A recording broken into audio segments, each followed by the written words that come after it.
নমস্কার। আজকের ভিডিওতে আমরা জানব পশ্চিমবঙ্গের গ্রাম পঞ্চায়েতের গঠন, তার সাংগঠনিক কাঠামো এবং বিভিন্ন উপসমিতির কার্যপ্রণালী সম্পর্কে। গ্রামীণ স্বশাসন ব্যবস্থার মূল ভিত্তি হল গ্রাম পঞ্চায়েত, যা পশ্চিমবঙ্গ পঞ্চায়েত আইন 1973 অনুযায়ী পরিচালিত হয়। পশ্চিমবঙ্গে ত্রিস্তর পঞ্চায়েত ব্যবস্থা চালু রয়েছে। এই তিনটি স্তর হল 1 গ্রাম পঞ্চায়েত, 2 পঞ্চায়েত সমিতি ও 3 জেলা পরিষদ।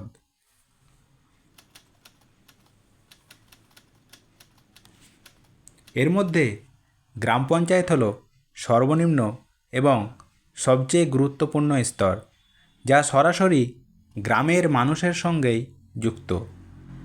গ্রাম পঞ্চায়েত গঠিত হয় নির্দিষ্ট এলাকার ভোটারদের দ্বারা নির্বাচিত সদস্যদের নিয়ে। প্রত্যেক ওয়ার্ড থেকে একজন সদস্য নির্বাচিত হন। নির্বাচিত সদস্যদের মধ্য থেকে একজন প্রধান এবং একজন উপপ্রধান নির্বাচিত হন।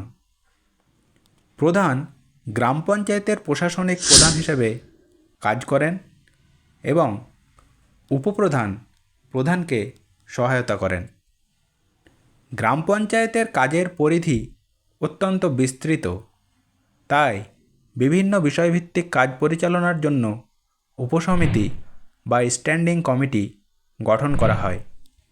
এই উপসমিতিগুলি উন্নয়নমূলক প্রকল্প পরিকল্পনা, বাস্তবায়ন এবং তদারকির কাজ করে থাকে। পরবর্তীতে আমি বিভিন্ন উপসমিতি নিয়ে ভিডিও আনব। ধন্যবাদ।